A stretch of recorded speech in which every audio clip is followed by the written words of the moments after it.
एक बार एक बहुत बड़ा बिजनेसमैन एक छोटे से गांव में जाता है। उसका प्लान होता है कि उस गांव में एक फैक्ट्री लगानी है। वो एक ऐसी जगह तक पहुंच जाता है जहां पर उसके सामने नदी होती है और उसके सामने गांव होता है। अब उसके पास में दो ऑप्शंस होते हैं। एक कि वो सड़क के रास्ते से घूम करके उस गांव तक पहुंचे, जिसमें करीब करीब 8 घंटे लगेंगे, क्योंकि डायरेक्ट कोई रास्ता नहीं है वहां तक पहुंचने का। दूसरा कि सिर्फ 20 मिनट में एक नाव में बैठ करके उस नदी को पार करके उस गांव तक पहुंच जाए। तो अपना टाइम बचाने के लिए उसने उस नाव में बैठने का डिसीजन लिया। वो नाव बहुत ही छोटी सी थी, जिसमें एक तरफ एक आदमी बैठा था जो कि नाव चला रहा था और दूसरी तरफ ये बिजनेसमैन बैठा हुआ था। तो नाव में बैठने की थोड़ी देर बाद उस बिजनेसमैन ने उस नाव वाले से पूछा, तुझे पता है तेरी नाव में कौन बैठा है? तो नाव वाले ने बड़े भोलेपन से कहा हाथ जोड़ करके, नहीं साहब मुझे नहीं पता आप कौन है। तो बिजनेसमैन बोला, अरे तू अखबार नहीं पढ़ता है क्या? हर दूसरे दिन मेरी फोटो आती है अखबार में। तो नाव वाला बोला, अरे साहब मुझे कहाँ पढ़ना लिखना आता है, मैं बहुत छोटा सा था जब मेरे पिताजी गुजर गए थे, तो अपने परिवार का ध्यान रखने के लिए मैं बचपन से ही काम में लग गया और तभी मेरा स्कूल छूट गया।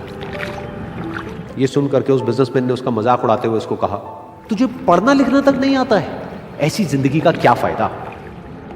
ये सुन करके उस नाव वाले को बुरा तो लगा, लेकिन उसने कुछ नहीं कहा। थोड़ी देर बाद वो बिजनेसमैन उस नाव वाले से बोला, अभी कुछ ही दिन बाद ये जो सामने तू जमीन देख रहा है, यहां पर मेरी एक बहुत बड़ी फैक्ट्री होगी जहां पर हमारे ब्रांड की मिनरल वाटर की बॉटल्स बनेगी। उस नाव वाले को बात समझ नहीं आई। उसने कहा, क्या बनेगा साहब?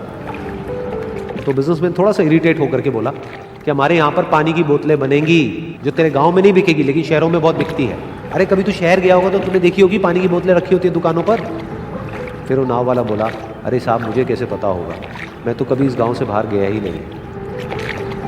फिर वो बिजनेसमैन उसके ऊपर हंसते हुए बोला, तू कभी इस गांव से बाहर तक नहीं गया, तुझे पता ही नहीं कि शहर क्या होता है? अरे ऐसी जिंदगी का क्या फायदा?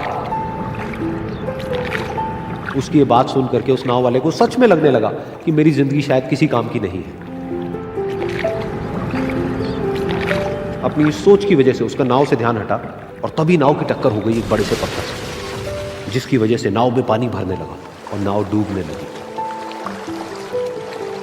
उस जगह पर पानी बहुत ही गहरा था और किनारा दूर था। नाव वाले को समझ आ गया कि अब इस नाव को बचाने का कोई तरीका नहीं है और वो अपनी जान बचाने के लिए नदी में छलांग मारने ही वाला था। तभी उसने उस बिजनेसमैन से पूछा, साहब आपको तैरना तो आता है ना? तो बिजनेसमैन घबरा करके बोला, ऐसा क्यों पूछ रहे हो, मुझे तैरना नहीं आता है। उसकी ये बात सुन करके नाव वाले को हंसी आ गई और वो बोला, अरे साहब आपको तैरना तक नहीं आता, ऐसी जिंदगी का क्या फायदा? ये सुन करके उस बिजनेसमैन को अपनी गलती का एहसास हुआ और वो हाथ जोड़ करके उस नाव वाले से बोला, तुम जो कहोगे मैं तुम्हें दूंगा, बस मेरी जान बचा लो। तो उस नाव वाले ने बोला, अरे साहब आप घबराओ नहीं, मुझे सिर्फ तैरना नहीं आता है, मुझे डूबते हुए लोगों को बचाना भी आता है। आप मुझे कस के पकड़ लो, मैं आपको कुछ नहीं होने दूंगा। और फिर उस नाव वाले ने ना सिर्फ अपनी बल्कि उस बिजनेसमैन की भी जान बचाई।